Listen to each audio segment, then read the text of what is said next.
Non mais les gars, c'est quoi cette dinguerie Benzema, les frérots, il a quoi contre Ronaldo? Écoutez les gars. Si c'est un challenge, je joue pas contre lui. Parce que c'est pas un match Karim contre Cristiano. Non, parce que voilà, demain on va jouer l'un contre l'autre. Mais c'est plus Al Nasser contre Ittihad. Donc on verra ce qui se passe demain sur. Torque les frérots juste après en disant Cristiano Ronaldo est un grand joueur mais le meilleur gagnera demain les gars. Laurent Blanc les frérots qui dit juste après j'ai un plan pour Ronaldo mais je ne le vous dirai pas. Ce qui m'a vraiment choqué les gars c'est dans l'interview les frérots où Benzema il hausse ses sourcils quand on lui parle de Cristiano Ronaldo. On dirait on lui parle du petit du quartier. Frérot, sans Cristiano Ronaldo, tu n'es pas ce que tu es aujourd'hui, Benzema. Faut dire les termes au bout d'un moment. Parce que ce jour-là, les frérots, il a passé son temps, là. Ces dernières années, là, les gars, Benzema, il a passé son temps à descendre Cristiano Ronaldo, les frérots. Alors que sans Cristiano Ronaldo, les gars, dans son arrivée au Real de Madrid, les gars, jamais de la vie, les frérots, il aurait fait ces saisons-là. Jamais les frérots sans Ronaldo. Moi, les frérots, ce que j'attends de moi, les gars, c'est ça. C'est l'accolade entre Cristiano Ronaldo, les frérots, et Karim Benzema, les frérots. Parce que la dernière accolade qu'il y a entre les deux joueurs, les frérots, les gars, c'était glacial. C'était vraiment, mais glacial, de chez glacial, vraiment.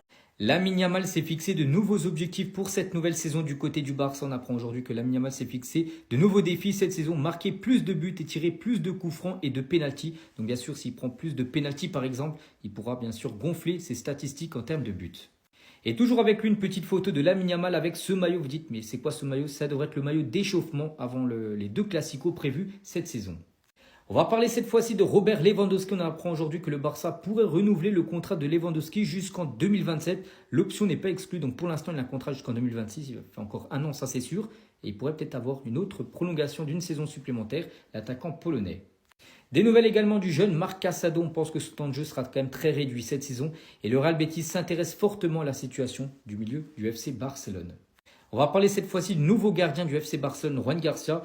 Il fait partie maintenant de ces gardiens du Barça pour leur premier match officiel sans prendre de but. Par exemple, Ter Stegen aussi. Son premier match officiel, il avait fait un clean sheet, comme par exemple Victor Valdés à l'époque.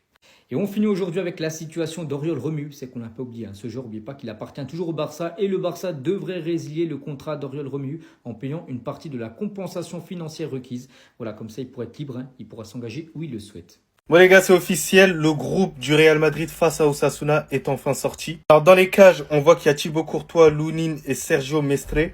J'avoue que lui, je le connais pas. En tant que défenseur, Carvajal, Militao, Alaba, Tren, Asensio, Carreras, Fran Garcia et Hussein. Donc toujours pas de Ferland Mendy dans le groupe. Pour les milieux de terrain, Valverde, Tchouaméni, Arda Güler, Ceballos et Thiago Pitarch, le crack madrilène qui va faire des ravages quand même au milieu de terrain, ça va être incroyable, j'ai hâte de le voir. Mais malheureusement, et c'est désormais confirmé, Camavinga ne jouera pas le premier match de Liga. Ça me fait mal, mais autant qu'il revienne à 100%. Et les attaquants, Vinicius Mbappé, Rodrigo, Gonzalo Garcia, Brahim Diaz et Mastantuonos. D'après les informations, Mastantuonos pourrait jouer dès demain au final. Il pourrait rentrer sur le terrain. Parce que Xabi Alonso, dans sa mentalité, il veut donner du temps de jeu à Mastantuonos le plus rapidement possible. En tous les cas, je pense que physiquement, il sera pas trop impacté parce qu'il a quand même fait une préparation avec son club initial. Donc, les gars, j'ai hâte et surtout à mardi. Mais sinon, en vrai, c'est à toi. Moi, en tout cas, bien, alhamdoulilah. Alors comme ça, les Galactiques commencent demain. Moi je vous préviens les gars, je vais être sur vos côtes. Parce que tous les cinémas que vous avez fait pour la première journée de Liga du Barça, est-ce que Rafinha a mérité carton rouge? Oui.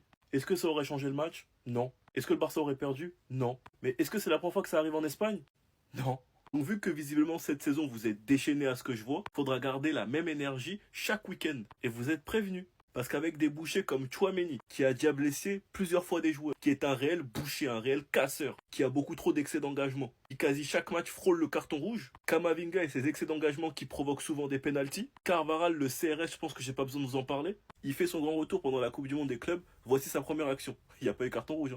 Asensio et sa grinta, le nouveau Ramos, sans oublier le défenseur le plus dégueulasse, le plus sale, Rudiger, qu'on surnomme El Loco. Je pense que j'ai pas trop besoin de vous en parler. Vous le connaissez déjà par cœur. Et ben avec toute cette équipe de bouchers, j'espère que vous allez garder la même énergie et que vous allez pas me répondre pleure quand je ferai les vidéos. Parce que vous êtes tous les premiers à dire que les Barcelonais parlent que d'arbitrage, que c'était bien la Coupe du Monde des clubs sans le Barça parce qu'ils se plaignaient pas. Mais vous en loupez jamais une concernant le Barça. Donc au final, faut savoir. Sinon vous les gars, vous en pensez quoi? Ramenez sur 5%, on s'ennuie. Moi, j'arrive pas à vous comprendre. Hein. Ça résume tout. Quand on avait Messi, ouais, les vauriens, ils disaient, ouais, Messi, il manque son humilité, c'est une fausse humilité. Il ment, c'est une mauvaise personne, je sais pas quoi. Maintenant, on a Lamine Yamal. Lui, il est arrogant, il s'en fout d'humilité. Lui, il dit carrément, c'est lui le chef, il met couronne. Vous dites non, il est trop arrogant, il faut qu'il soit dans l'humilité. Moi, je comprends rien. Je comprends rien. C'est quoi, vous, là, les autres, là, vous voulez quoi? Quand on a humilité, vous aimez pas. On a génie, humilité, vous aimez pas. Quand on a génie, arrogant, vous aimez pas. En fait, c'est histoire de génie, vous aimez pas. C'est tout simple, c'est histoire de génie, vous aimez pas. Parce que vous, là, vous n'arrivez pas à sortir génie. Vous n'avez pas génie. Nous, on a génie. Le mot génie, nous, on a ça. Tu vois pas? C'est ça qui fait mal. Donc, il y a mal. Continue ton arrogance. Quand tu fais couronne, j'aime trop. Continue, fatigue-les. J'aime trop. Ils peuvent rien te faire, ils peuvent rien te créer, ils peuvent même pas te fatiguer. Continue. Parce que ton grand frère, quand il faisait humilité, là, parce que lui, il était handicapé, hein, il parlait, non? Fais. Je vous mets le pétard de Bardi au cas où vous l'avez raté, regardez vous-même. Qui es-tu? Qui es-tu? C'est quoi cette frappe? Qui es-tu? Echo, trouver des solutions pour l'arranger, là, pour l'enregistrer. C'est quoi cette histoire-là? Oui, parce qu'il n'est pas enregistré avec la B, contrairement à ce que je vois dans les commentaires, sinon, ça aurait été notifié, je pense. C'était peut-être même ce qui était prévu, mais le Barça veut l'enregistrer en tant que joueur de l'équipe première directement. Ce qui est plutôt bon signe pour lui, sachant qu'il a un contrat jusqu'en 2029. Ce qui est très très loin. Mais bon, pour 2 millions... Sérieusement, t'es qui? Une frappe comme ça? Un petit pont sur la Yamal? Qu'est-ce que tu nous caches derrière ce point? Qu'est-ce que tu nous caches derrière ce pied, derrière ce missile? J'ai hâte de le voir jouer en compétition officielle, très sincèrement. Est-ce que les problèmes d'enregistrement vont durer un match, 2 matchs, 3 matchs, 4, 5, je sais pas. Très honnêtement, déjà ce qu'on a vu, c'était pas trop mal en pré-saison en Asie. J'ai hâte qu'il applique ça sur les terrains. Non, après, faut être honnête, il n'aura pas énormément de temps de jeu. Il y a une moustique, je vais la tuer. Je sais plus ce que je disais, mais bref. Il n'aura pas beaucoup de temps de jeu, mais les temps de jeu qu'il peut avoir, ça peut être très bénéfique pour lui et pour nous également, quand Lamine Yamal devra se reposer. Oui, parce que même les rois ont le droit du repos.